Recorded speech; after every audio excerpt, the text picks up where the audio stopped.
Selamat datang di channel kami. Di sini kami akan membawa Anda menjelajahi cerita-cerita menarik dan penuh misteri dari berbagai penjuru dunia. Bersiaplah untuk merasakan ketegangan dan keajaiban dalam setiap kisah yang kami sajikan. Jangan lupa untuk like, komen, dan subscribe agar Anda tidak ketinggalan cerita seru lainnya. Mari kita mulai petualangan kita hari ini. Sumitro duduk di kursi kayu tua di depan warung kecilnya. Matanya menatap kosong ke jalanan desa yang lengang. Siang itu, terik matahari membakar kulit, tetapi tak ada pelanggan yang datang. Hanya suara angin yang menyapu dedaunan kering, bercampur bunyi langkah-langkah ayam kampung yang sibuk mencari makan di halaman. Warung Sumitro dulu adalah kebanggaan kecil keluarganya. Dibangun dengan uang tabungan selama bertahun-tahun, Sumitro berharap usaha sembako ini akan menjadi penyambung hidup keluarganya. Tapi kenyataannya, harapan itu kini terasa seperti ilusi semata. Di dalam warung, hanya ada karung beras yang isinya tinggal sepertiga, beberapa botol minyak goreng yang sudah berdebu, telur-telur retak yang mulai berbau, dan tumpukan mie instan yang sudah lama tak tersentuh. Lemari kayu tempat menyimpan barang-barang itu sudah berjamur di beberapa sisi, menambah kesan lusuh dan kumuh pada warung itu. "Pak!" Suara lirih memecah lamunan Sumitro. Sumi, istrinya, berdiri di ambang pintu warung. Wajahnya tampak tirus dan pucat, matanya cekung karena kurang tidur. Ia memeluk anak bungsu mereka, Rina, yang tertidur pulas di gendongannya. Dengan hati-hati, Sumi mendudukan Rina di atas tikar kecil di pojok warung, lalu menatap Sumitro dengan ragu. "Kita mau makan apa besok, Pak?" Tanyanya pelan, hampir berbisik. Sumitro menoleh pelan, menatap istrinya dengan mata penuh kelelahan. Kata-kata itu seperti pisau yang menusuk jantungnya.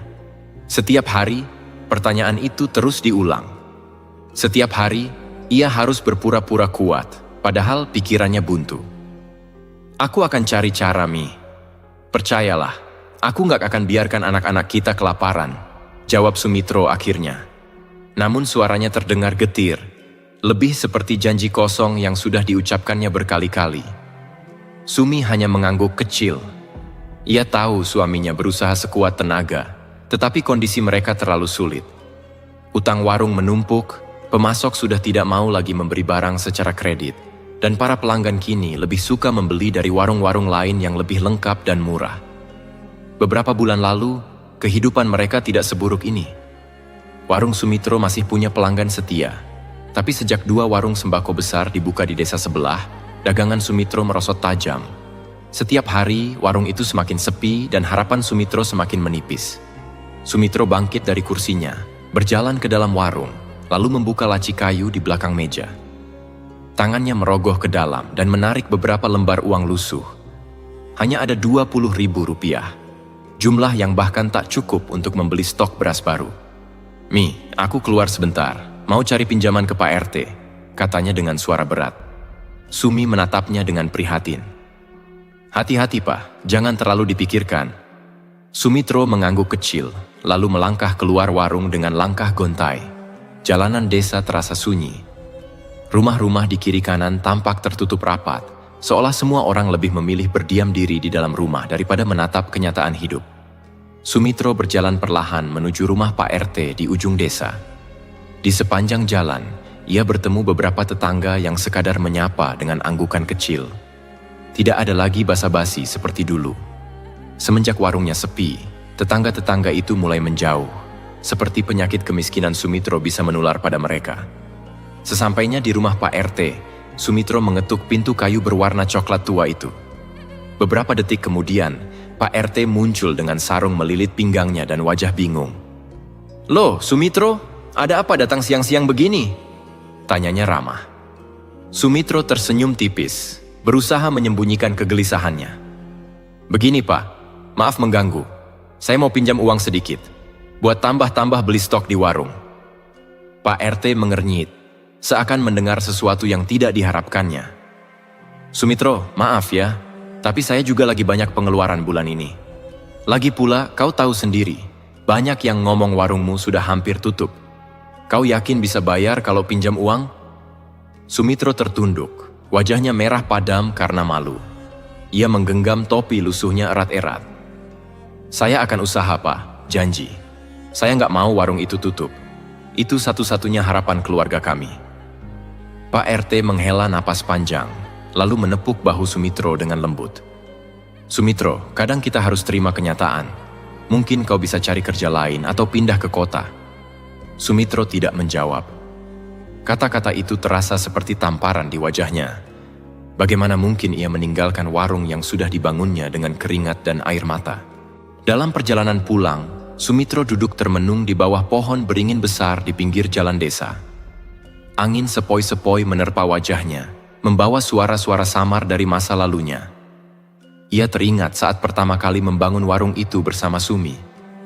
Betapa mereka berdua bekerja siang malam, berharap usaha kecil itu akan membawa kehidupan yang lebih baik. Tiba-tiba suara langkah kaki mendekat. Sumitro mendongak dan di depannya berdiri seorang pria berpakaian rapi dengan senyum lebar. Sumitro? Suara itu terdengar akrab. Sumitro menyipitkan mata, mencoba mengenali wajah pria itu. Pak Dirjo? Tanyanya tak percaya. Pak Dirjo tertawa kecil. Kau masih ingat aku rupanya, sudah lama kita tidak bertemu. Sumitro menatapnya penuh takjub. Pak Dirjo adalah teman lamanya yang dulu sama-sama miskin. Tapi sekarang, pria itu terlihat seperti orang kaya. Baju batik mahal, cincin emas berkilau di jarinya, dan aroma parfum mahal tercium samar-samar. Kau kelihatan beda, Jo. Sudah sukses rupanya sekarang? Pak Dirjo tersenyum misterius. Ada jalannya, Tro. Selalu ada jalan kalau kau berani mengambil risiko. Sumitro menelan ludah, hatinya berdebar. Jalan apa maksudmu? Pak Dirjo mendekat, suaranya mengecil seolah sedang membisikkan rahasia. Kalau kau mau warung sembakomu kembali ramai, ikut aku besok malam. Ada orang yang bisa membantumu, tapi ingat, ini bukan jalan untuk orang penakut. Sumitro terdiam, pikirannya berkecamuk. Hatinya berkata, ini bukan ide yang baik, tetapi bayangan wajah anak-anaknya yang kelaparan kembali menghantui pikirannya. Besok malam di mana? Tanyanya akhirnya. Pak Dirjo tersenyum puas. Di hutan larangan, tepat tengah malam, kau tak akan menyesal, Tro. Setelah berkata begitu, Pak Dirjo pergi meninggalkan Sumitro yang masih duduk termenung. Di kepalanya, hanya ada satu kalimat yang berputar-putar. Selalu ada jalan kalau kau berani mengambil risiko. Sebelum kita lanjutkan kisahnya, kami ingin mendengar dari kalian. Tulis di kolom komentar dari mana kalian berasal dan kisah mistis apa yang pernah terjadi di sana, agar nanti bisa kita bahas di video-video selanjutnya. Malam itu desa diselimuti keheningan yang mencekam. Hanya suara jangkrik dan gelegar petir di kejauhan yang memecah kesunyian. Di dalam rumahnya yang kecil, Sumitro duduk termenung di sudut kamar, memandangi langit-langit bambu yang mulai retak. Hatinya gelisah sejak pertemuannya dengan Pak Dirjo siang tadi. Di atas tikar lusuh, Sumi tidur dengan nyenyak. Rina terbaring di sampingnya, sesekali bergerak kecil dalam tidurnya. Sumitro menatap mereka dalam diam. Di matanya, ada kegetiran mendalam, rasa bersalah sebagai kepala keluarga yang tak mampu memberi makan istri dan anak-anaknya. Dalam kegelapan, suara Pak Dirjo kembali terngiang di kepalanya. Selalu ada jalan kalau kau berani mengambil risiko. Kalimat itu seperti mantra, menggema di setiap sudut pikirannya. Sumitro bangkit perlahan, melangkah ke dapur dan duduk di atas bangku kayu. Di hadapannya, lampu minyak menyala redup, cahayanya bergetar seakan mengikuti degup jantung Sumitro yang tak menentu. Apa benar ini jalannya? Pikirnya. Ia memejamkan mata, mencoba mencari jawaban. Namun, yang ada hanya wajah kedua anaknya, Rina dan kakaknya, Ari, yang tak pernah berhenti bertanya. Bapak, kapan kita bisa makan enak lagi?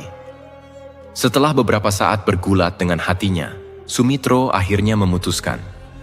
Ia akan menemui Pak Dirjo malam ini. Ini bukan lagi soal dirinya sendiri. Ini soal keluarga yang harus ia selamatkan. Jam di dinding menunjukkan pukul 11 malam ketika Sumitro keluar dari rumahnya. Ia membawa senter kecil yang cahayanya mulai meredup. Jalanan desa tampak lengang, hanya suara lolongan anjing liar dari kejauhan yang menyertai langkah kakinya. Sumitro berjalan cepat menyusuri jalanan setapak menuju hutan larangan.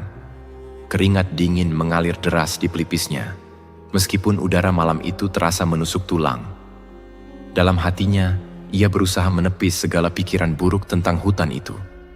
Hutan larangan adalah tempat yang sudah lama dihindari oleh warga desa. Orang-orang tua sering bercerita bahwa hutan itu adalah rumah bagi makhluk-makhluk halus yang tidak suka diganggu. Konon, siapapun yang berani masuk ke dalamnya akan membawa kutukan. Tapi malam ini Sumitro tak peduli. Kutukan apapun lebih baik daripada melihat anak-anakku kelaparan, pikirnya. Sesampainya di tepi hutan, Sumitro berhenti sejenak. Di hadapannya, pohon-pohon besar menjulang tinggi, daunnya bergerak pelan ditiup angin malam. Kegelapan di dalam hutan terlihat begitu pekat, seolah menyembunyikan sesuatu yang siap menerkam. Sumitro menarik napas dalam-dalam, lalu melangkah masuk. Setiap langkah yang ia ambil, ranting-ranting kering berderak di bawah telapak kakinya. Cahaya senter bergetar, menyorot batang-batang pohon tua yang tampak seperti wajah-wajah menyeramkan di tengah gelap. Suara-suara aneh mulai terdengar. Suara bisikan halus, seperti ada yang mengikuti dari balik pepohonan. Sumitro terkejut. Ia menoleh cepat ke belakang, tetapi tidak ada siapa-siapa. Hanya bayangan pohon dan kegelapan yang menyelimuti. Aku pasti cuma berhalusinasi, gumamnya pelan, lalu mempercepat langkah. Setelah berjalan sekitar 30 menit, Sumitro akhirnya melihat cahaya kecil di kejauhan. Cahaya itu berasal dari sebuah lampu minyak yang tergantung di dahan pohon besar. Di bawahnya, Pak Dirjo sudah berdiri dengan senyum lebar, seakan menantinya sejak lama. "Kau datang juga, Mitro," kata Pak Dirjo dengan suara datar. Sumitro mendekat, wajahnya dipenuhi campuran takut dan penasaran. "Jadi, ini tempatnya?" Pak Dirjo tidak langsung menjawab. Ia hanya menunjuk ke arah tanah kosong di bawah pohon. Di sana ada lingkaran aneh yang terbuat dari garis-garis tanah dan daun kering. Di tengah lingkaran itu terdapat sesajen berupa ayam hitam mati, dupa yang mengepul, dan beberapa benda aneh lainnya. "Duduk di sana," perintah Pak Dirjo sambil menunjuk lingkaran itu. Sumitro menelan ludah. "Untuk apa, Jo?" Pak Dirjo menatapnya dengan tajam. "Kalau kau mau berhasil, kau harus ikuti ritual ini. Tapi ingat, sekali kau mulai, kau tak boleh berhenti." Hati Sumitro berdebar kencang. Di kepalanya suara kecil berteriak agar ia pergi dari tempat itu. Tapi bayangan warung kosong dan keluarganya yang kelaparan membuatnya mengabaikan suara itu. Dengan tangan gemetar, ia melangkah ke tengah lingkaran dan duduk bersila. Pak Dirjo mengambil sesuatu dari kantongnya, sebuah kantong kain berwarna hitam. Ia membuka kantong itu dan mengeluarkan segenggam abu, lalu mulai berjalan mengelilingi Sumitro sambil melantunkan sesuatu. Suaranya dalam, bergetar, dan tak bisa dimengerti. Angin tiba-tiba berhembus kencang, meniup daun-daun kering di sekitar mereka. "Jangan takut, Sumitro," bisik Pak Dirjo di tengah-tengah ritual. "Apapun yang kau lihat atau dengar, tetaplah duduk diam." Tiba-tiba, lampu minyak di atas mereka berkedip-kedip. Bayangan besar muncul di antara pohon-pohon, bergerak cepat seakan mengelilingi mereka. Sumitro mulai merasakan sesuatu yang dingin menjalar dari telapak kakinya ke seluruh tubuh. "Jo, ada apa ini?" Suaranya bergetar. Pak Dirjo tidak menjawab. Ia hanya terus melantunkan mantra, semakin cepat dan keras. Suara angin kini bercampur dengan suara lolongan panjang dari dalam hutan.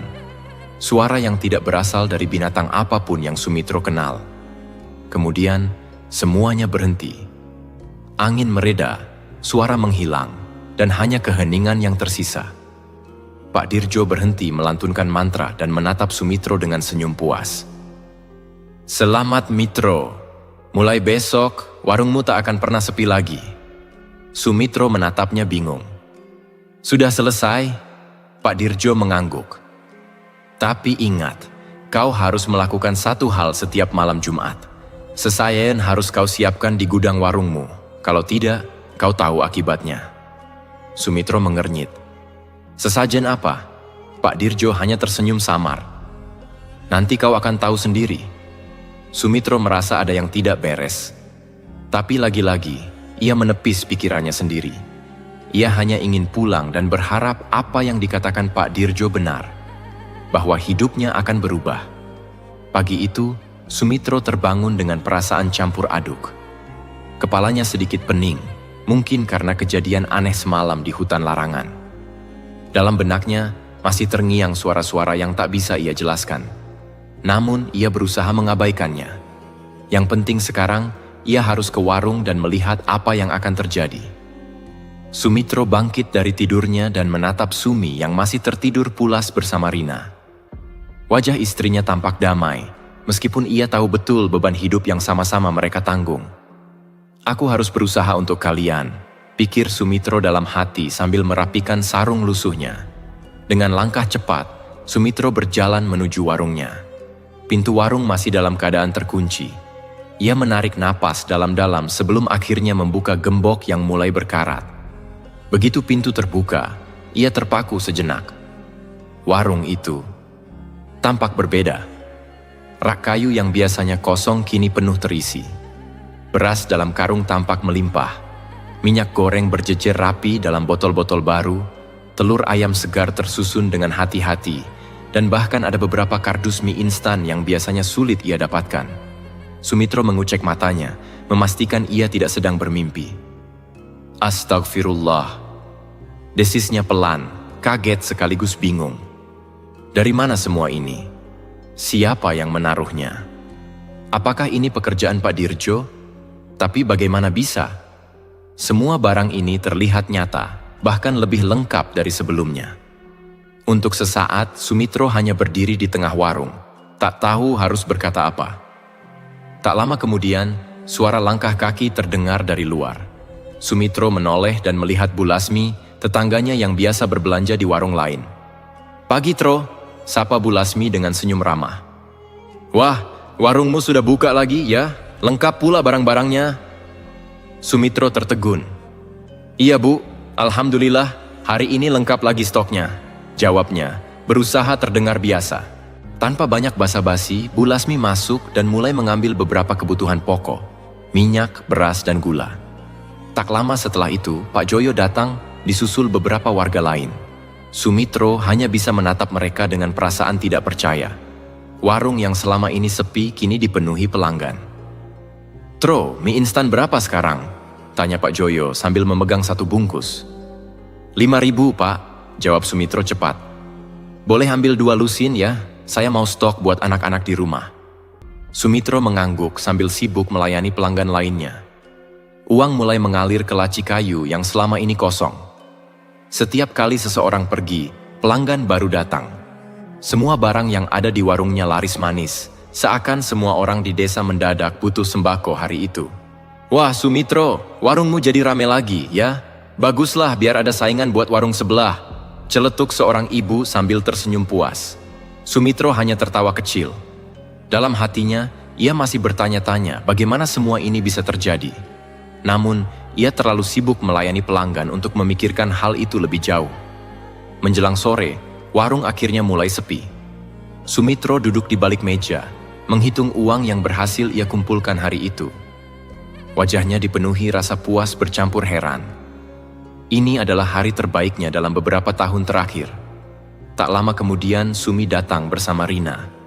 Wajah istrinya yang biasanya murung kini tampak terkejut melihat warung mereka penuh dengan barang dagangan baru. "Pak, ini semua dari mana?" tanya Sumi dengan suara bergetar. Sumitro menoleh, lalu tersenyum kecil. "Rezeki, Mi, jangan banyak tanya. Yang penting, warung kita bisa hidup lagi." Sumi mengerutkan kening, jelas tidak puas dengan jawaban itu. "Tapi bagaimana bisa? Kita kan nggak punya uang buat beli stok sebanyak ini." Sumitro menarik napas dalam-dalam. "Ada temanku yang bantu, Mi. Percayalah, semua ini demi keluarga kita." Sumi masih menatap suaminya dengan curiga, tetapi ia memilih diam. Dalam hatinya, ada rasa syukur yang membuncah, namun juga kecemasan yang tak bisa ia jelaskan. "Kalau begitu, aku mau masak ayam goreng buat makan malam. Rina pasti senang." Sumitro mengangguk sambil tersenyum. "Iya, Mi, nanti aku bantu." Untuk pertama kalinya dalam waktu yang lama, senyum kembali menghiasi wajah keluarga kecil itu. Namun, jauh di lubuk hatinya, Sumitro tahu semua ini bukan rezeki biasa. Ada harga yang harus ia bayar, dan cepat atau lambat, ia harus siap menghadapinya. Malam itu, setelah makan malam yang sederhana namun penuh kebahagiaan, Sumitro duduk sendirian di warung. Ia mengingat perintah Pak Dirjo tentang sesajen setiap malam Jumat. Perintah itu terdengar samar di kepalanya, namun ia tak bisa mengabaikannya. Sesajen, gumamnya pelan. Tanpa sadar, Sumitro melangkah menuju gudang kecil di belakang warung. Gudang itu sudah lama tidak digunakan. Begitu ia membuka pintu, bau lembab langsung menyergap hidungnya. Di sudut gudang, ada sebuah kotak kayu tua yang ia belum pernah lihat sebelumnya. Sumitro mendekat, lalu membukanya perlahan. Di dalamnya ada sebuah kain hitam dan beberapa dupa yang sama seperti yang digunakan Pak Dirjo semalam. Di sampingnya ada tulisan yang tampak seperti mantra. Sumitro membaca tulisan itu dengan suara lirih. 1 nyawa 1000 rezeki. Seketika, tubuhnya merinding. Apa maksudnya? Dari mana kotak ini datang? Sumitro merasa ada sesuatu yang salah. Namun, sebelum ia bisa berpikir lebih jauh, suara langkah kaki terdengar dari luar gudang. Sumitro. Suara itu berat dan dalam. Sumitro menoleh cepat. Di ambang pintu gudang, ia melihat bayangan hitam tinggi besar berdiri tegak. Matanya merah menyala, menatap Sumitro dengan intens. Sesajen. Suara itu kembali bergema, kali ini lebih keras dan menusuk telinga. Sumitro jatuh terduduk, keringat dingin membasahi tubuhnya. Bayangan itu tiba-tiba lenyap, seakan hanya ilusi. Namun perasaan takut masih mencengkeram hatinya. Ia sadar, ini bukan lagi tentang sekadar stok sembako di warung. Ada kekuatan lain yang kini terlibat dalam hidupnya. Dengan tangan gemetar, Sumitro meraih kotak kayu itu dan menutupnya rapat-rapat. Ia tahu satu hal, malam Jumat sudah dekat dan ia harus mempersiapkan sesajen seperti yang diperintahkan. Jika tidak, sesuatu yang lebih buruk mungkin akan terjadi. Malam Jumat datang lebih cepat dari yang Sumitro bayangkan. Hari-harinya sejak kejadian itu berlalu dengan penuh kebingungan dan rasa takut. Warungnya memang ramai. Setiap hari pelanggan datang silih berganti, membeli sembako dalam jumlah besar. Tidak ada lagi kata sepi di warung kecil miliknya. Namun kebahagiaan itu datang bersama ketakutan yang sulit dijelaskan. Setiap malam Sumitro dihantui bayangan hitam yang muncul di gudang warungnya. Suara-suara aneh terdengar berbisik dari sudut-sudut ruangan yang gelap. Bahkan Sumi mulai curiga dengan perubahan sikap suaminya. "Pak, kenapa akhir-akhir ini sering bengong?" tanya Sumi suatu sore ketika mereka duduk di depan rumah. "Enggak, Mi. Bapak cuma capek," jawab Sumitro singkat, berusaha mengalihkan perhatian. Sumi mendesah. "Kalau ada masalah, cerita aja. Jangan disimpan sendiri." Sumitro hanya mengangguk tanpa menjawab. Ia tak mungkin menceritakan tentang Pak Dirjo, hutan larangan, atau kotak kayu dengan tulisan mantra di gudang. Itu semua terlalu gila untuk diceritakan. Hari mulai gelap. Angin bertiup kencang, membawa hawa dingin yang menusuk hingga ke tulang. Langit malam tampak kelam, tanpa bintang maupun bulan. Malam ini berbeda. Ada sesuatu di udara, sesuatu yang tidak kasat mata namun sangat terasa. Sumitro duduk di gudang, memandangi kotak kayu tua yang kini terbuka di hadapannya. Di dalamnya dupa sudah ia siapkan, bersama beberapa potong daging ayam mentah yang ia bungkus dalam daun pisang. Itu yang bisa ia pikirkan sebagai sesajen. 1 nyawa, 1000 rezeki. Suara mantra itu kembali berputar di kepalanya. Tiba-tiba terdengar suara ketukan dari pintu belakang warung. "Tok, tok, tok." Sumitro terkejut. Dengan tangan gemetar ia berdiri dan berjalan menuju pintu. Suara ketukan itu semakin keras. "Tok, tok, tok." "Siapa?" tanya Sumitro pelan, suaranya bergetar. Tak ada jawaban. Hanya keheningan. Sumitro menelan ludah, lalu membuka pintu dengan perlahan. Begitu pintu terbuka, udara dingin langsung menyergap tubuhnya. Di luar tidak ada siapa-siapa, hanya kegelapan pekat. Namun, sesuatu terasa aneh. Sumitro memicingkan mata dan melihat bayangan tinggi besar berdiri di bawah pohon di sudut halaman. Sumitro mundur selangkah. Matanya tak lepas dari sosok itu. Bayangan itu diam, hanya berdiri tanpa bergerak. Namun dari kejauhan, dua mata merah menyala menatapnya tajam. Sesajen. Suara itu terdengar berat dan menyeramkan. Sumitro merasa lututnya melemas. Dengan cepat, ia menutup pintu, mengunci rapat-rapat. Jantungnya berdegup kencang, nyaris seperti ingin meledak.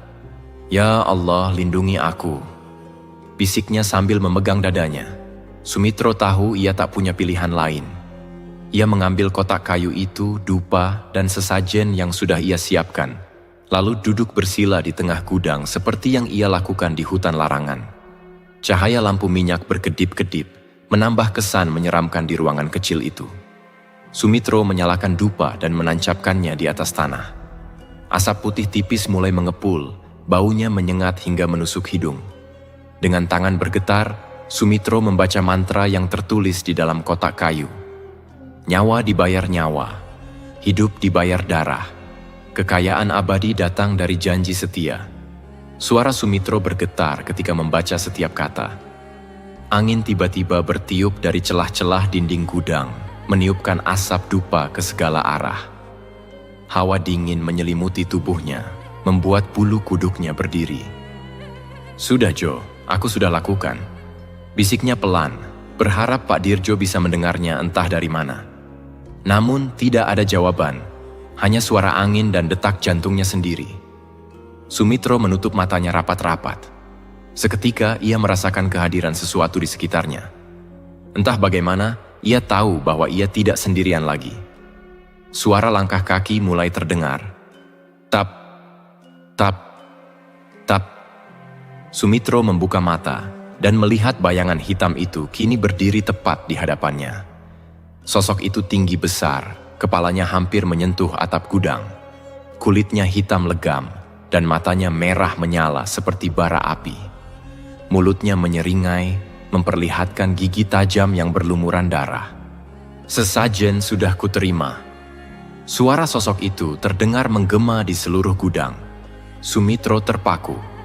Tubuhnya kaku, seolah semua tenaga menghilang. Sosok itu perlahan mendekat, tangannya yang panjang terjulur ke arah Sumitro. "Apa kau siap membayar harga yang lebih besar?" tanyanya. Sumitro menggeleng cepat, air matanya mulai mengalir.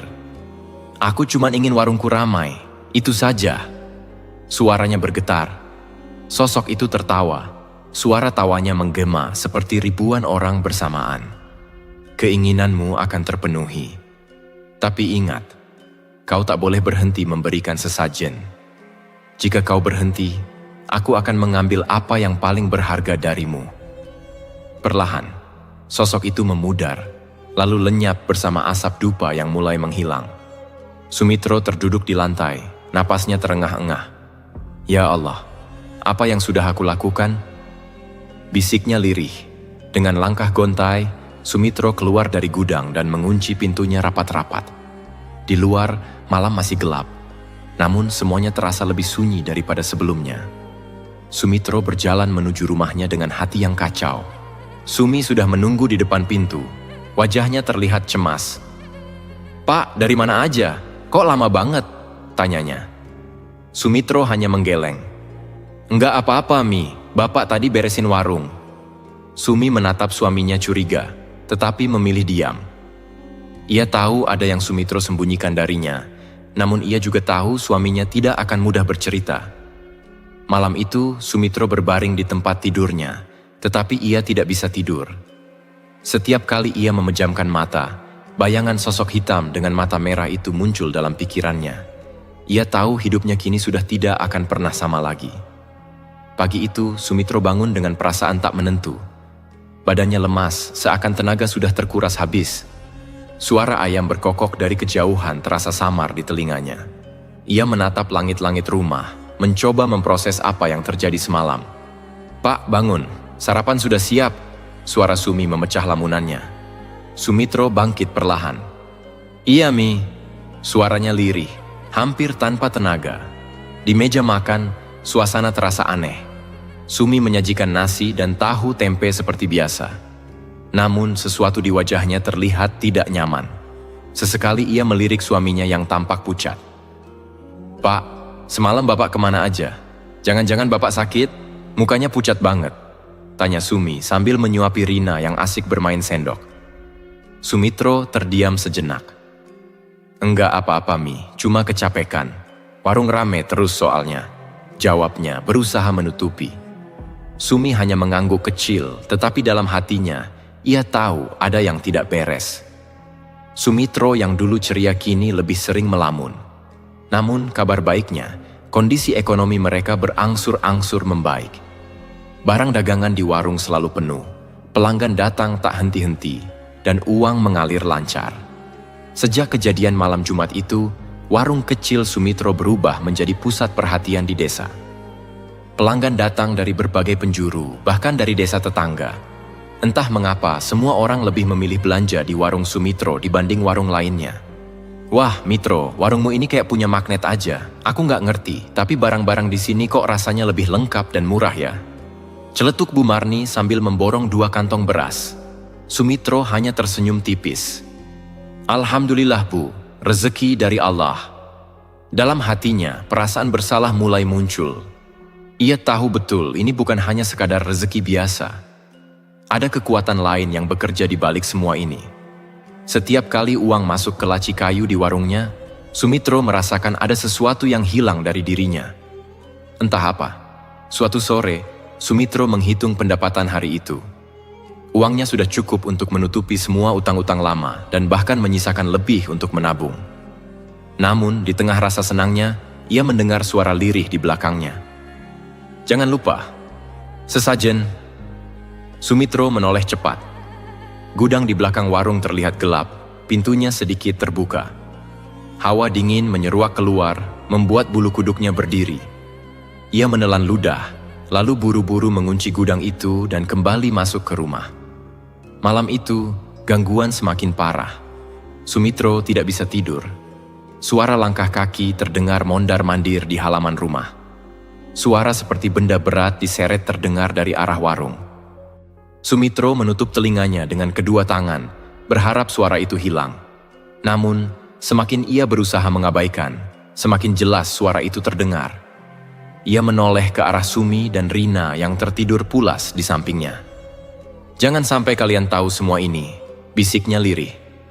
Pukul 2 dini hari, suara itu akhirnya berhenti. Namun pintu gudang di belakang warung tiba-tiba berderak keras. Sumitro terperanjat. Ia mendengar suara seperti seseorang atau sesuatu sedang tertawa pelan. Tawa itu berat, serak, dan jelas bukan suara manusia. Sumitro menarik napas dalam-dalam. Ia harus melakukan sesuatu. Kalau tidak, hidupnya akan hancur. Esok paginya, Sumitro kembali ke gudang dengan langkah berat. Ia membuka pintu perlahan. Di dalam, kotak kayu itu kini tampak berbeda. Ada secarik kertas baru di dalamnya, dengan tulisan tangan yang tampak tergesa-gesa. "Beri darah. Jika tidak, aku ambil nyawamu." Sumitro terhuyung ke belakang. Tubuhnya bergetar hebat. "Ya Allah, darah!" Ia duduk bersandar di dinding gudang. Keringat mengalir deras dari dahinya. Jantungnya berdegup kencang. Kengerian menyelimuti pikirannya. Sekarang ia benar-benar sadar, ia telah masuk terlalu dalam. "Bapak, ngapain di situ?" Suara Sumi mengejutkannya. Sumitro buru-buru menutup kotak kayu itu. "Enggak, Mi. Ini cuma beres-beres gudang." Sumi mendekat. "Pak, akhir-akhir ini kenapa sih? Kalau ada apa-apa, cerita aja. Jangan bikin aku khawatir." Sumitro menatap wajah istrinya dengan perasaan bersalah. "Enggak ada apa-apa, Mi, beneran." Sumi mendesah. Ia tahu Sumitro menyembunyikan sesuatu, tetapi memilih untuk percaya. Ia lalu berbalik dan meninggalkan gudang itu.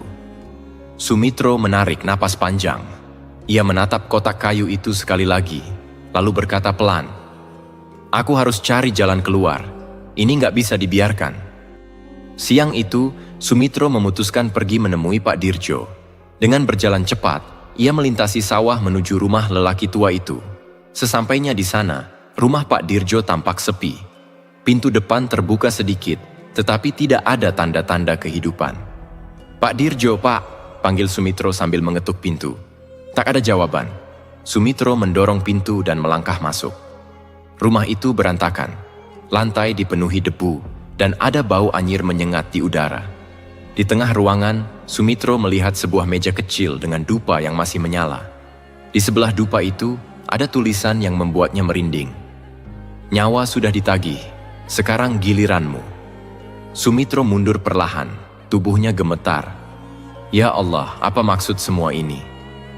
Tiba-tiba, suara langkah kaki terdengar di belakangnya. Sumitro menoleh cepat dan melihat bayangan hitam itu lagi. Makhluk yang sama yang ia lihat di gudang malam itu. "Sumitro."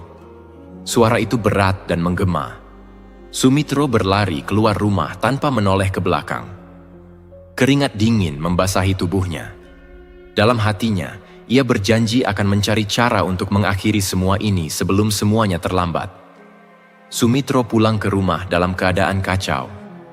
Keringat dingin membasahi punggungnya, sementara pikirannya berputar tak karuan. Rumah Pak Dirjo yang kosong, tulisan aneh di meja, dan bayangan hitam itu. Semua terasa seperti mimpi buruk yang tidak pernah berakhir. Namun, ini bukan mimpi. Ini kenyataan. Sesampainya di rumah, Sumi menyambutnya dengan tatapan cemas. "Pak, dari mana aja? Kok wajahnya pucat begitu?" tanyanya, berusaha menyentuh bahu Sumitro. Sumitro mundur selangkah. "Enggak apa-apa, Mi. Aku cuma jalan-jalan sebentar ke desa sebelah." Jawabnya singkat, berusaha menyembunyikan kebenaran. Sumi mengernyit. "Jangan bohong, Pak. Aku tahu ada yang gak beres." Sumitro menunduk, tidak sanggup menatap wajah istrinya. Jika Sumi tahu apa yang telah ia lakukan, ia pasti akan pergi membawa Rina jauh-jauh dari dirinya. Dia tidak bisa membiarkan itu terjadi. Tepat tengah malam, Sumitro terbangun dari tidurnya karena suara aneh dari dapur. Suara seperti piring yang pecah, diiringi langkah kaki yang diseret. "Mi, kamu dengar itu?" bisik Sumitro, mengguncang tubuh Sumi pelan. Sumi mengerjap. "Suara apa, Pak?" Tiba-tiba suara itu berhenti. Rumah kembali sunyi. Sumitro menggeleng cepat. "Enggak, Mi, enggak ada apa-apa." Sumi kembali tidur, tetapi Sumitro duduk gelisah di tepi tempat tidur. Hatinya berdebar kencang. Dari balik jendela, ia melihat sesuatu bergerak di halaman rumah. Sesuatu berwarna hitam legam, berjalan tertatih-tatih di bawah sinar rembulan. Dengan gemetar, Sumitro berdiri dan mengintip lebih dekat. Sosok itu berhenti tepat di tengah halaman. Dua matanya merah menyala seperti bara api, menatap langsung ke arah jendela kamar Sumitro. "Waktumu sudah dekat." Suara itu terdengar, bergema di telinganya. Sumitro jatuh terduduk, keringat mengalir deras di dahinya. Ia memegang kepalanya yang terasa nyeri. Ya Allah, apa yang harus aku lakukan? Ketika Sumitro akhirnya tertidur, ia tidak menemukan kedamaian. Dalam mimpinya ia kembali berada di hutan larangan. Pepohonan raksasa melingkupi dirinya dengan suara-suara berbisik dari segala arah. "Sumitro." Suara itu memanggil namanya lagi. Sumitro berbalik. Di depannya berdiri sosok tinggi besar dengan senyum menyeringai. Wajah makhluk itu kini lebih jelas. Kulitnya legam, dengan mata menyala dan gigi penuh darah. "Mana darah yang kau janjikan?" tanya makhluk itu. Suaranya berat dan menggema. Sumitro mundur selangkah. "Aku nggak janji apa-apa." Makhluk itu tertawa keras. "Kau sudah mengambil rezeki dariku. Sekarang bayar dengan darah. Kalau tidak..." Tiba-tiba, suara tangisan anak kecil terdengar di belakang Sumitro. Ia berbalik dan melihat Rina, anaknya, duduk di tanah dengan wajah pucat dan mata kosong. "Rina!" Sumitro berteriak, berlari ke arah putrinya. Namun semakin ia mendekat, semakin jauh Rina tampak. Tangan-tangan hitam menjulur dari dalam tanah, menarik kaki Rina perlahan ke bawah. "Jangan ambil anakku, jangan!" Sumitro terbangun dengan napas terengah-engah. Ia duduk di tempat tidur, tubuhnya basah oleh keringat. "Itu cuma mimpi," bisiknya. Namun, ia tahu mimpi itu adalah peringatan. Makhluk itu menginginkan sesuatu. Dan jika ia tidak memenuhi perjanjian, keluarganya yang akan jadi korban. Keesokan harinya, Sumitro duduk termenung di warung. Pelanggan datang silih berganti, tetapi ia tidak lagi merasa bahagia. Setiap lembar uang yang ia terima terasa berat di tangannya, seolah-olah uang itu berlumuran darah. "Mitro, kamu nggak apa-apa?" tanya Pak Dul, pelanggan setia warungnya. Sumitro tersadar dari lamunan. "Oh iya Pak Dul, nggak apa-apa." Pak Dul menyipitkan mata. "Hati-hati Mitro, kadang kalau rezeki datang tiba-tiba, kita harus tahu dari mana asalnya." Sumitro hanya tersenyum kaku. Kata-kata Pak Dul bagai pisau yang menusuk hatinya. Sepulangnya dari warung, Sumitro duduk di ruang tamu sambil memandangi Rina yang asyik bermain. Senyum polos anak itu membuat hatinya semakin berat. "Aku nggak bisa membiarkan kalian kena akibat perbuatanku." Sumi datang membawa secangkir teh. "Pak, kenapa sih akhir-akhir ini murung terus? Kalau ada masalah cerita aja." Sumitro memandang istrinya dengan mata berkaca-kaca. "Maaf Mi, aku cuma lagi bingung." "Bingung kenapa?" Sumitro menggeleng cepat. "Udah nggak apa-apa, nanti juga baik-baik aja." Sumi menghela napas. "Jangan nyimpan masalah sendiri Pak, aku ini istri kamu, aku bisa bantu." Sumitro menunduk, air matanya hampir jatuh. Dalam hatinya ia berjanji akan mencari jalan keluar sebelum semuanya terlambat. Malam itu Sumitro memutuskan pergi ke desa sebelah untuk menemui seorang orang pintar bernama Mbah Wiryo. Lelaki tua itu dikenal sebagai dukun sakti yang sering membantu orang-orang yang diganggu makhluk gaib. Rumah Mbah Wiryo terletak di ujung desa, dikelilingi pepohonan besar. Sumitro mengetuk pintu dengan tangan gemetar. "Assalamualaikum." Tak lama, pintu terbuka, dan seorang lelaki tua dengan jenggot putih panjang muncul di hadapan Sumitro. Matanya tajam, seakan bisa melihat ke dalam jiwa orang lain. "Masuklah," kata Mbah Wiryo tanpa basa-basi. Sumitro mengikuti Mbah Wiryo ke dalam rumah. Di dalam, ruangan itu dipenuhi bau dupa dan sesajen. Mbah Wiryo duduk bersila di atas tikar, menatap Sumitro dengan serius. "Kau bawa masalah besar," kata Mbah Wiryo, seolah tahu segalanya. Sumitro menunduk. "Iya Mbah, saya butuh bantuan. Saya sudah terlanjur salah." Mbah Wiryo menghela napas panjang. "Apa yang kau lakukan tidak bisa dianggap main-main. Kau telah berurusan dengan makhluk yang tidak akan berhenti sebelum mendapat bayarannya." Sumitro gemetar. "Saya harus bagaimana Mbah? Saya nggak mau kehilangan keluarga saya." Mbah Wiryo menatapnya tajam. "Ada satu cara, tetapi nyawamu harus siap jadi taruhannya. Kau harus memutus perjanjian itu sebelum makhluk itu mengambil apa yang paling berharga darimu." Sumitro menatap Mbah Wiryo dengan mata penuh harapan. "Saya akan lakukan apa saja Mbah, asal keluarga saya selamat." Keesokan harinya Sumitro merasa seperti terperangkap dalam lingkaran yang tak bisa ia pecahkan. Walaupun dia telah mendatangi Mbah Wiryo dan mendengarkan nasihatnya, jiwanya tetap terasa terikat oleh janji yang telah ia buat dengan makhluk yang mengerikan itu. Jalan keluar yang dia cari kini terasa semakin jauh. Setiap detik, dia merasa ada sesuatu yang semakin mendekat, semakin mengikat dirinya lebih dalam.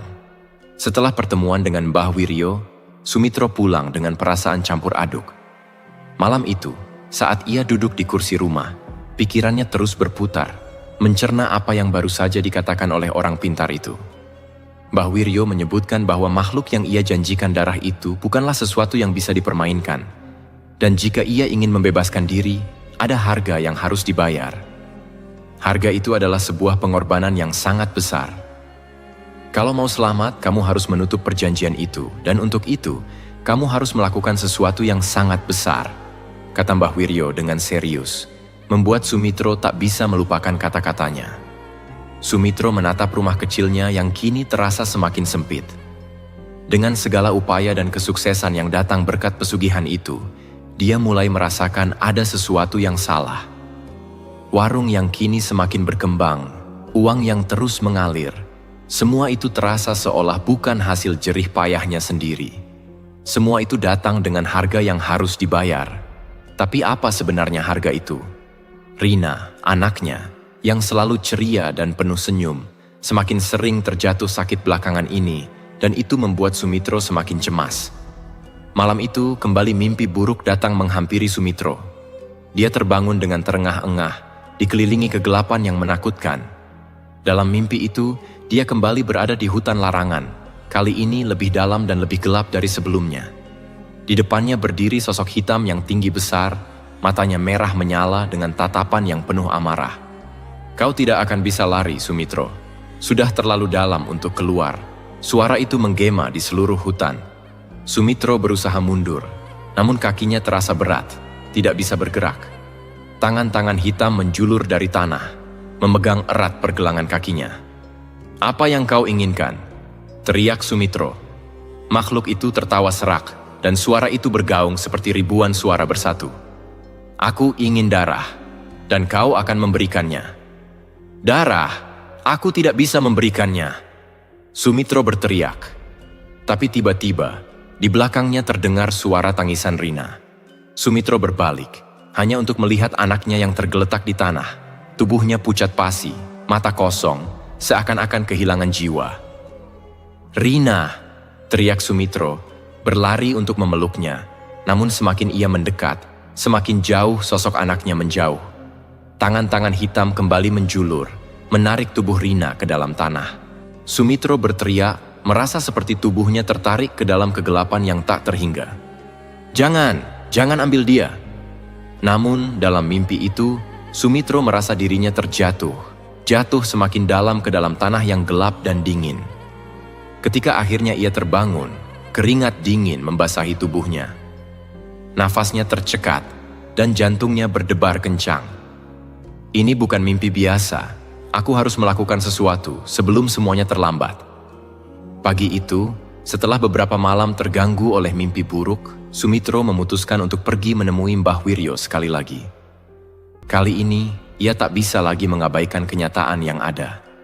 Dia tahu, jika ia terus berjalan di jalan ini, hidupnya dan keluarganya akan hancur. Mbah Wiryo menatap Sumitro dengan tajam ketika lelaki itu tiba di rumahnya. "Kau datang lagi, Sumitro. Apa yang kau cari kali ini?" tanya Mbah Wiryo dengan suara berat. Sumitro duduk dengan kepala tertunduk. "Mbah, aku sudah nggak kuat. Mimpi itu semakin nyata. Anakku, Rina, dia semakin sakit dan aku merasa seperti ada sesuatu yang mengawasi kami setiap saat. Aku harus mengakhiri semua ini, Mbah." Mbah Wiryo menarik napas dalam-dalam. "Sumitro, perjanjianmu dengan makhluk itu sudah cukup dalam. Kalau kau ingin keluar, ada satu cara yang bisa kamu lakukan. Tapi ingat, ini bukan perkara mudah. Apa yang kamu lakukan harus berani. Satu-satunya cara adalah dengan memberikan sesuatu yang lebih besar darinya. Itu adalah pengorbanan hidup." Sumitro menatap Mbah Wiryo dengan cemas. "Pengorbanan hidup? Apakah itu berarti aku harus mengorbankan nyawa seseorang?" Mbah Wiryo mengangguk perlahan. "Bisa jadi, atau kau harus memberikan sesuatu yang jauh lebih berharga dari nyawamu sendiri. Sesuatu yang tak akan pernah bisa kembali. Pilihanmu ada di tanganmu." Sumitro terdiam. Kata-kata itu seperti petir yang menyambar dalam pikirannya. Ia tahu, jika ia ingin membebaskan diri dan keluarganya, ia harus membayar harga yang sangat mahal. Saat Sumitro kembali ke rumah, ia merasa lebih tertekan daripada sebelumnya. Sumi melihat perubahan besar pada suaminya. "Pak, kenapa kamu makin berbeda? Aku nggak tahu lagi harus bagaimana. Apa yang kamu sembunyikan?" Sumitro menatap Sumi dengan mata yang penuh penyesalan. "Mi, aku sudah terjebak. Aku melakukan kesalahan besar. Dan sekarang, aku harus menebusnya." Sumi bingung. "Kesalahan apa, Pak? Aku nggak ngerti." Aku telah melakukan sesuatu yang sangat salah, Mi. Aku sudah terikat dengan makhluk yang tak bisa kuhindari lagi. Dan sekarang, aku harus mengorbankan sesuatu yang sangat berharga. Mungkin bahkan kita semua." Sumi terkejut. "Apa maksudmu, Pak? Jangan-jangan kamu berurusan dengan hal-hal yang nggak benar?" Sumitro menunduk, tak sanggup menjawab. Ia merasa seperti terjepit dalam dua pilihan yang berat. Memberikan darah atau menyerahkan nyawa seseorang adalah harga yang harus ia bayar. Tetapi jika itu adalah pilihan antara nyawa keluarga dan dirinya, dia tahu dia harus memilih. Hari-hari setelah pertemuan terakhir dengan Mbah Wiryo terasa semakin berat bagi Sumitro. Setiap langkahnya, setiap helaan nafasnya, terasa seperti sebuah beban yang semakin menekan. Perasaan takut, penyesalan, dan kecemasan membelenggunya. Keputusan yang diambil beberapa bulan lalu kini menuntut konsekuensi yang tak bisa ia hindari. Waktu semakin mendesaknya untuk memenuhi perjanjiannya dengan makhluk gelap itu. Rumah Sumitro kini terasa lebih sepi. Meskipun di luar sana suara tawa Rina dan Sumi terdengar ceria, namun ada kesedihan yang mengintai di dalam hati Sumitro. Ia tahu semua yang ia lakukan dan raih selama ini, warung yang berkembang pesat, keberuntungan yang datang tanpa henti, berasal dari darah yang harus ia bayar. Dalam hati Sumitro ada satu pertanyaan besar. Siapa yang harus ia korbankan agar bisa mengakhiri kutukan ini? Malam itu, gelap datang lebih cepat dari biasanya. Sumitro duduk termenung di ruang tamu, tangan gemetar memegang secangkir teh. Sumi sedang berada di kamar bersama Rina, sedangkan Sumitro merasa seperti terisolasi dalam dunia yang penuh kebingungan. Suara langkah kaki di luar rumah membuatnya terperanjat. Sumitro membuka pintu dengan hati-hati, matanya menelisik sekeliling. Di depan rumahnya berdiri sesosok lelaki berjubah hitam. Tak ada wajah yang tampak jelas, hanya cahaya rembulan yang menyinari bayangan gelap yang semakin mendekat. "Aku sudah datang." Suara itu menggema, seperti datang dari kedalaman tanah. Sumitro menelan ludah. "Apa yang kau inginkan?" tanyanya. Suaranya hampir tidak terdengar karena gemetar. Makhluk itu mengangkat kepalanya, menatap Sumitro dengan mata yang memerah. "Waktumu telah habis. Kamu harus bayar, atau keluargamu akan menjadi milikku." Sumitro merasa tubuhnya seperti ditarik oleh sebuah kekuatan yang tak terlihat. Semua ototnya kaku. Aku siap bayar apa yang kau minta, tapi tolong, jangan sentuh keluargaku." Mereka tidak tahu apa-apa tentang ini. Makhluk itu tertawa pelan, suara tawanya seperti deru angin yang menakutkan. "Kau pikir kau bisa lari? Perjanjian sudah dibuat, tak ada yang bisa menghindar." Sumitro terdiam. Satu-satunya jalan keluar adalah memenuhi janjinya. Tapi apa yang bisa ia lakukan untuk mengakhiri kutukan ini? Apa yang harus aku lakukan? Ambil keputusanmu. Setiap jiwa yang kau sayangi bisa menjadi harga yang harus dibayar. Jawab makhluk itu dengan nada mengancam. Sumitro merasakan sakit di dadanya. Kata-kata itu seperti belati yang menusuk langsung ke jantungnya. Dengan perlahan, ia menundukkan kepala. Aku tidak punya pilihan lain. Aku harus memilih, kan?" Makhluk itu mengangguk, dan sebelum Sumitro bisa mengucapkan kata-kata berikutnya, sosok itu menghilang begitu saja, seperti ditelan oleh kegelapan malam. Setelah pertemuan dengan makhluk itu, Sumitro tak bisa lagi tidur. Tidur bukanlah pilihan saat ini. Pikirannya berkecamuk, berputar-putar tanpa henti. Ia tahu waktu semakin menipis. Besok adalah hari yang akan menentukan segalanya. Sumi melihat suaminya yang tampak semakin cemas. "Pak, kamu gak sehat. Apa yang sebenarnya terjadi? Kamu makin lama makin aneh. Kalau ada masalah, katakanlah." Sumitro menatap istrinya dengan penuh penyesalan. "Mi, aku terjebak. Aku sudah terikat dengan sesuatu yang sangat berbahaya. Dan sekarang, aku harus memilih antara hidup dan mati." Sumi memegang tangan Sumitro, terkejut dengan apa yang didengarnya. "Apa maksudmu, Pak? Apa yang kamu bicarakan? Aku nggak ngerti." "Kamu nggak bisa sembunyikan semuanya dari aku. Aku tidak ingin kau tahu, Mi. Aku tidak ingin melihatmu terluka. Tapi aku sudah terlalu dalam terjerat, dan aku harus bayar dengan darah." "Pilihannya sangat sulit," jawab Sumitro dengan suara serak, seolah-olah hatinya benar-benar hancur. Sumi mengguncang bahu Sumitro. "Pak, apapun yang terjadi, kita bisa hadapi bersama. Jangan biarkan ini menghancurkan kita. Aku tidak takut, asalkan kita tetap bersama." Namun, meski Sumi berkata demikian, Sumitro tahu bahwa tidak ada yang bisa mengubah takdir yang sudah digariskan untuknya. Di dalam pikirannya, ia tahu satu hal yang pasti. Jika ia tidak membayar harga itu, maka keluarganya akan menjadi korban. Pada malam yang sama, Sumitro kembali berada di warungnya, menatap kosong keluar jendela. Ia merasakan angin yang dingin menerpa wajahnya, seolah menyampaikan pesan dari dunia lain. Ia merasa sesuatu yang besar sedang menghampiri. Ketika ia memalingkan wajahnya, ia melihat bayangan hitam berdiri di ambang pintu warung. Sumitro tahu siapa itu. Makhluk itu kembali datang menagih janji yang belum ditepati. "Aku sudah memutuskan," ujar Sumitro dengan suara rendah namun tegas.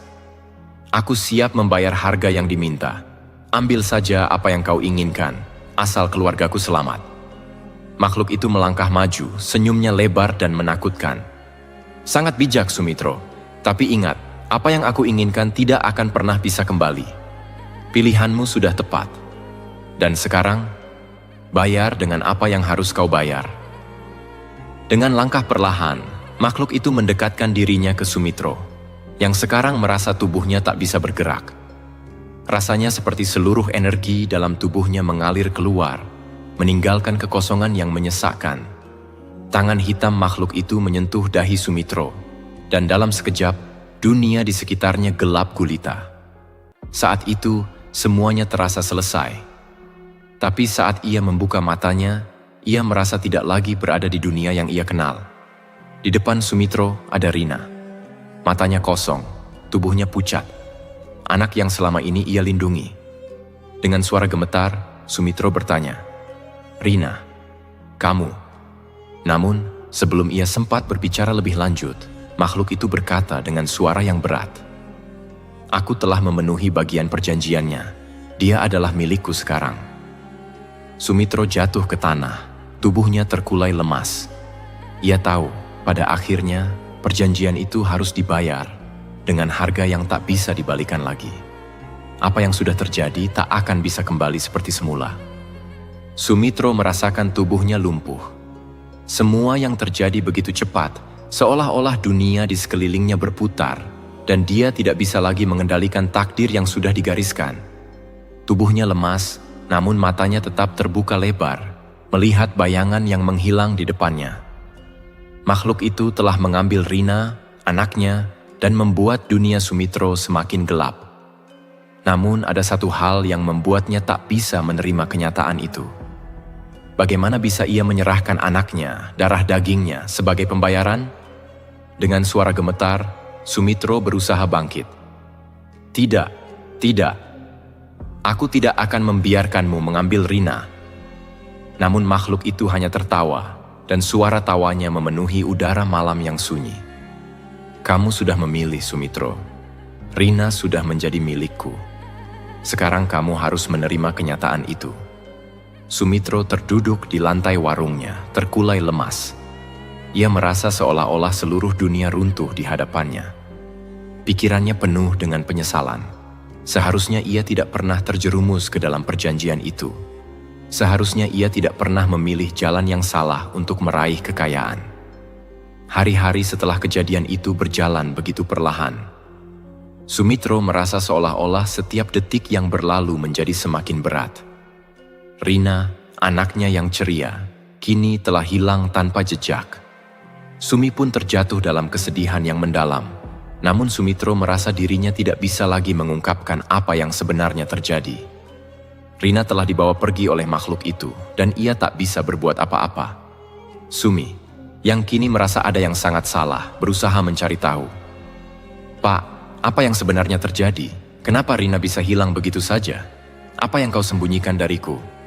Sumitro memalingkan wajahnya, tidak bisa menatap istrinya. "Mi, aku telah membuat kesalahan besar. Aku tidak bisa mengubah apa yang sudah terjadi."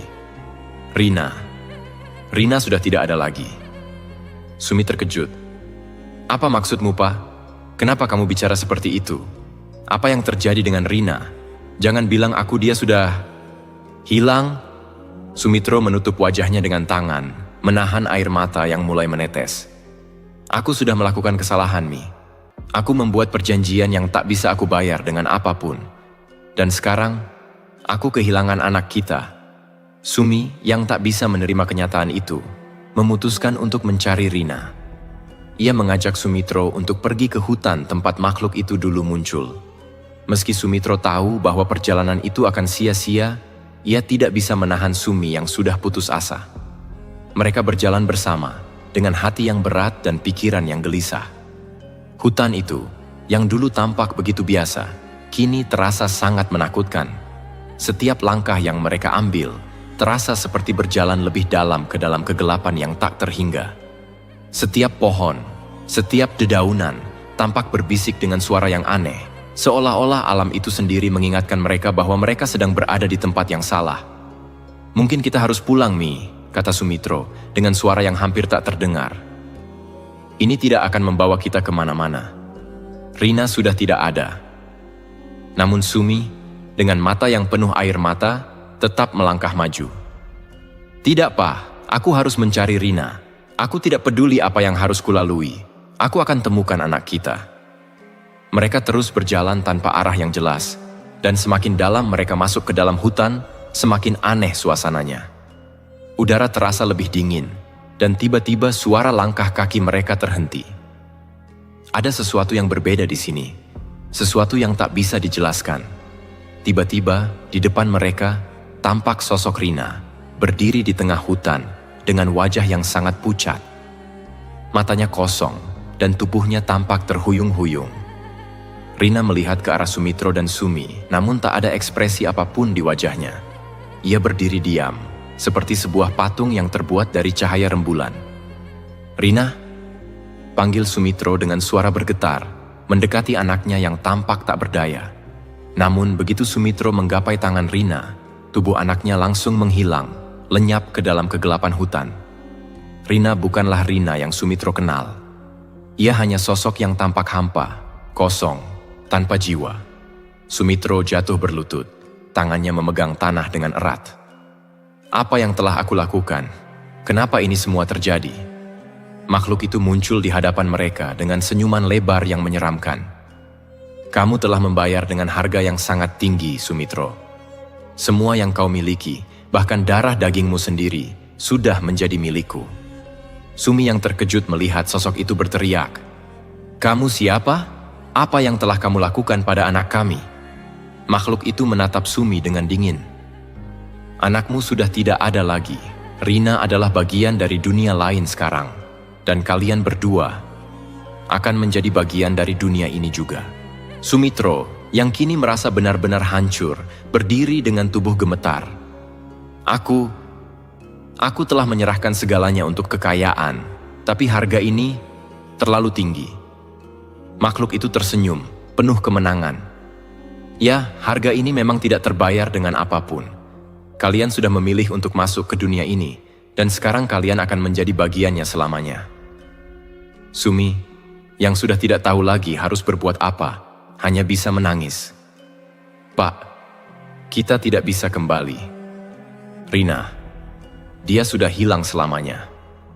Sumitro menatap kosong ke arah tempat Rina menghilang. Keputusannya untuk mencari jalan pintas menuju kekayaan telah merenggut segalanya. Keluarganya, kehidupannya, bahkan jiwanya sendiri. Tak ada lagi yang bisa ia lakukan untuk mengubahnya. Semua telah terlambat. Sumitro merasakan tubuhnya lumpuh. Semua yang terjadi begitu cepat, seolah-olah dunia di sekelilingnya berputar, dan dia tidak bisa lagi mengendalikan takdir yang sudah digariskan. Tubuhnya lemas, namun matanya tetap terbuka lebar, melihat bayangan yang menghilang di depannya. Makhluk itu telah mengambil Rina, anaknya, dan membuat dunia Sumitro semakin gelap. Namun ada satu hal yang membuatnya tak bisa menerima kenyataan itu. Bagaimana bisa ia menyerahkan anaknya, darah dagingnya sebagai pembayaran? Dengan suara gemetar, Sumitro berusaha bangkit. "Tidak, tidak. Aku tidak akan membiarkanmu mengambil Rina." Namun makhluk itu hanya tertawa, dan suara tawanya memenuhi udara malam yang sunyi. "Kamu sudah memilih, Sumitro. Rina sudah menjadi milikku. Sekarang kamu harus menerima kenyataan itu." Sumitro terduduk di lantai warungnya, terkulai lemas. Ia merasa seolah-olah seluruh dunia runtuh di hadapannya. Pikirannya penuh dengan penyesalan. Seharusnya ia tidak pernah terjerumus ke dalam perjanjian itu. Seharusnya ia tidak pernah memilih jalan yang salah untuk meraih kekayaan. Hari-hari setelah kejadian itu berjalan begitu perlahan. Sumitro merasa seolah-olah setiap detik yang berlalu menjadi semakin berat. Rina, anaknya yang ceria, kini telah hilang tanpa jejak. Sumi pun terjatuh dalam kesedihan yang mendalam. Namun Sumitro merasa dirinya tidak bisa lagi mengungkapkan apa yang sebenarnya terjadi. Rina telah dibawa pergi oleh makhluk itu, dan ia tak bisa berbuat apa-apa. Sumi, yang kini merasa ada yang sangat salah, berusaha mencari tahu. Pak, apa yang sebenarnya terjadi? Kenapa Rina bisa hilang begitu saja? Apa yang kau sembunyikan dariku? Sumitro memalingkan wajahnya, tidak bisa menatap istrinya. Mi, aku telah membuat kesalahan besar. Aku tidak bisa mengubah apa yang sudah terjadi. Rina sudah tidak ada lagi. Sumi terkejut. Apa maksudmu, Pak? Kenapa kamu bicara seperti itu? Apa yang terjadi dengan Rina? Jangan bilang dia sudah hilang. Sumitro menutup wajahnya dengan tangan, menahan air mata yang mulai menetes. Aku sudah melakukan kesalahan, Mi. Aku membuat perjanjian yang tak bisa aku bayar dengan apapun. Dan sekarang, aku kehilangan anak kita. Sumi, yang tak bisa menerima kenyataan itu, memutuskan untuk mencari Rina. Ia mengajak Sumitro untuk pergi ke hutan tempat makhluk itu dulu muncul. Meski Sumitro tahu bahwa perjalanan itu akan sia-sia, ia tidak bisa menahan Sumi yang sudah putus asa. Mereka berjalan bersama dengan hati yang berat dan pikiran yang gelisah. Hutan itu, yang dulu tampak begitu biasa, kini terasa sangat menakutkan. Setiap langkah yang mereka ambil, terasa seperti berjalan lebih dalam ke dalam kegelapan yang tak terhingga. Setiap pohon, setiap dedaunan, tampak berbisik dengan suara yang aneh. Seolah-olah alam itu sendiri mengingatkan mereka bahwa mereka sedang berada di tempat yang salah. Mungkin kita harus pulang, Mi, kata Sumitro dengan suara yang hampir tak terdengar. Ini tidak akan membawa kita kemana-mana. Rina sudah tidak ada. Namun Sumi, dengan mata yang penuh air mata, tetap melangkah maju. Tidak, Pak. Aku harus mencari Rina. Aku tidak peduli apa yang harus kulalui. Aku akan temukan anak kita. Mereka terus berjalan tanpa arah yang jelas, dan semakin dalam mereka masuk ke dalam hutan, semakin aneh suasananya. Udara terasa lebih dingin, dan tiba-tiba suara langkah kaki mereka terhenti. Ada sesuatu yang berbeda di sini, sesuatu yang tak bisa dijelaskan. Tiba-tiba, di depan mereka, tampak sosok Rina, berdiri di tengah hutan, dengan wajah yang sangat pucat, matanya kosong, dan tubuhnya tampak terhuyung-huyung.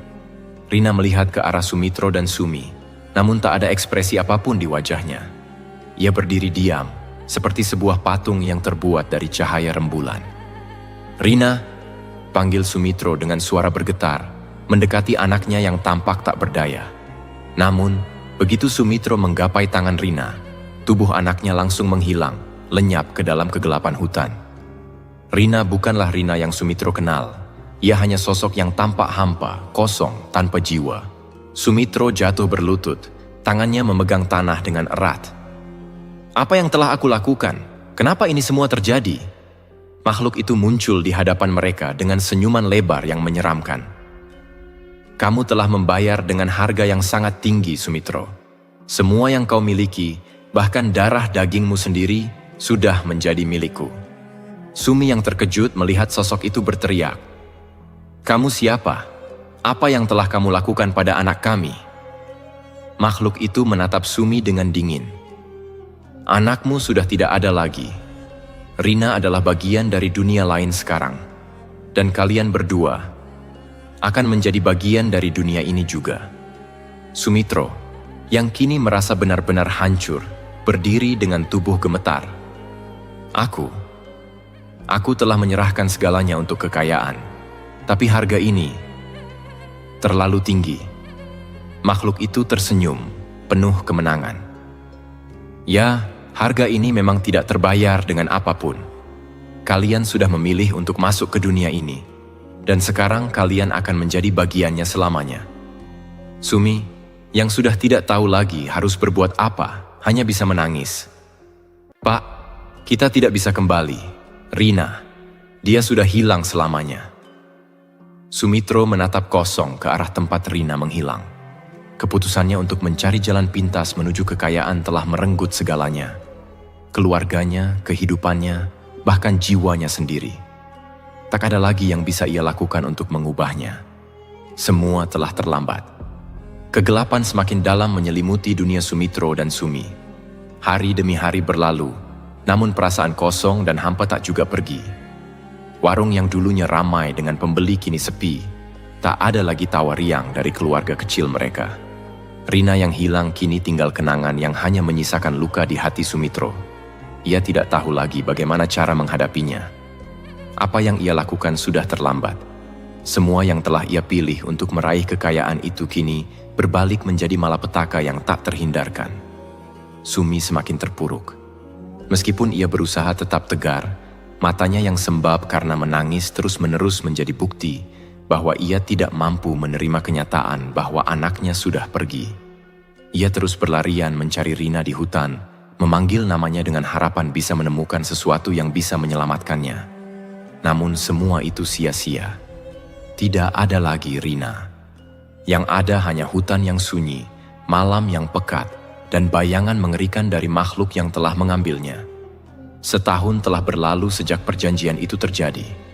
Kehidupan Sumitro dan Sumi berubah total. Tidak ada lagi tawa, tidak ada lagi kebahagiaan. Mereka seperti dua jiwa yang terperangkap dalam dunia tanpa harapan. Warung yang dulu menjadi sumber kehidupan mereka kini hanya menjadi tempat yang sepi, penuh dengan kenangan pahit. Sumitro tidak tahu lagi bagaimana cara menjalani hidup setelah kehilangan Rina. Setiap pagi ia bangun dengan perasaan hampa, dan setiap malam ia terbaring dengan perasaan yang sama. Sumi yang merasa begitu hancur, mulai merasa dirinya bukanlah manusia lagi. Ia merasa seperti bayangan dari dirinya sendiri. Berjalan tanpa tujuan, berbicara tanpa semangat. Mereka berdua sama-sama tahu bahwa hidup mereka tidak akan pernah kembali seperti semula. Apa yang sudah mereka bayar tidak bisa ditukar dengan apapun. Keinginan Sumitro untuk meraih kekayaan dengan cara cepat telah merenggut segalanya. Kini, ia harus hidup dalam penyesalan yang tidak akan pernah berakhir. Suatu malam, saat Sumitro tengah duduk di ruang tamu yang gelap, pintu warung terbuka dengan sendirinya. Langkah kaki yang berat terdengar mendekat, dan sebuah bayangan besar muncul di ambang pintu. Sumitro menoleh, dan hatinya berdegup kencang saat melihat sosok yang sangat ia takuti. Makhluk itu kembali, berdiri dengan senyum menyeramkan di wajahnya. "Jadi, apa kabar Sumitro?" Suara makhluk itu seperti gema yang terdengar di dalam hati Sumitro. "Kamu sudah membayar dengan harga yang sangat mahal. Tapi ingat, tidak ada yang bisa kembali. Keluargamu sudah menjadi bagian dari dunia yang aku kuasai." Sumitro berdiri dengan tubuh gemetar. "Apalagi yang kau inginkan? Semua sudah hilang. Aku sudah kehilangan anakku, hidupku, dan semuanya. Apa yang bisa kau ambil lagi dari kami?" Makhluk itu mengamati Sumitro dengan senyum yang semakin lebar. "Kekayaan yang kau dapatkan, perjanjian yang kau buat, semuanya hanya bagian dari permainan ini. Kini, kalian akan tetap hidup di dunia ini. Tapi ingat, kalian bukan manusia lagi. Kalian adalah bagian dari dunia gelap ini, dan tidak ada jalan untuk kembali." Sumitro terdiam. Ia ingin melawan, namun tubuhnya terasa lemas. Tak ada lagi kekuatan untuk melawan. Semua harapan yang ia miliki telah lama hilang. Ia sudah terjerat dalam jaring-jaring perjanjian yang mengikatnya selamanya.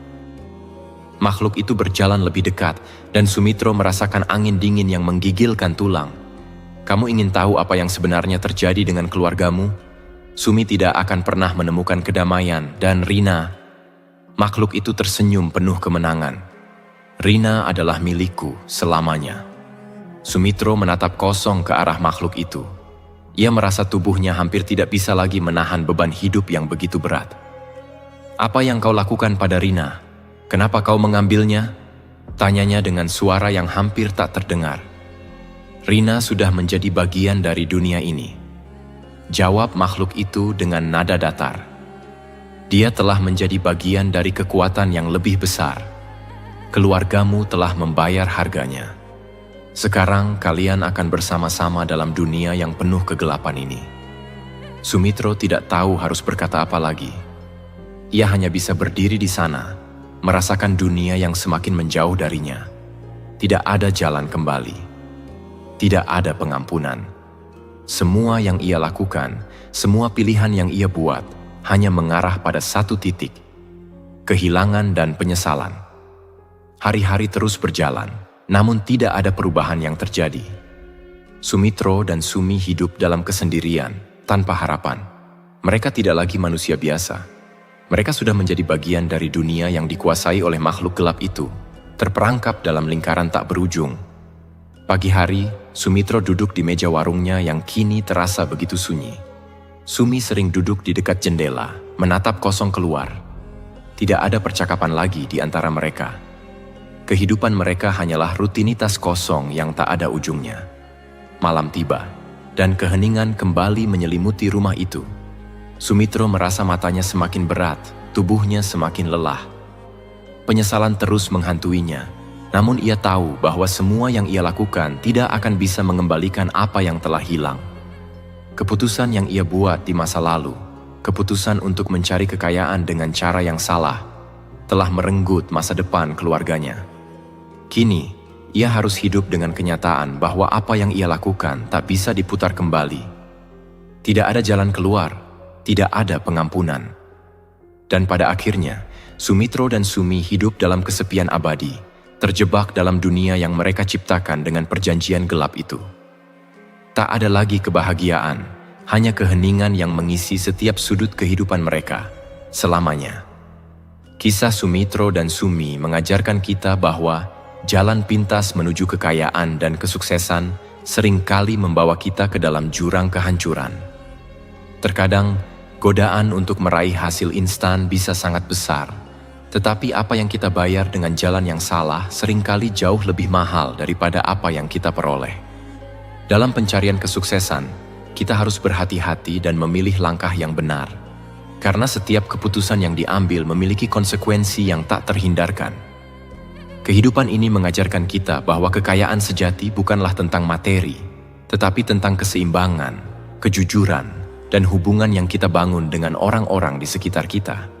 Keputusan yang diambil dengan niat yang salah, meskipun tampak menguntungkan pada awalnya, akan meninggalkan bekas luka yang tak terhapuskan di hati dan kehidupan kita.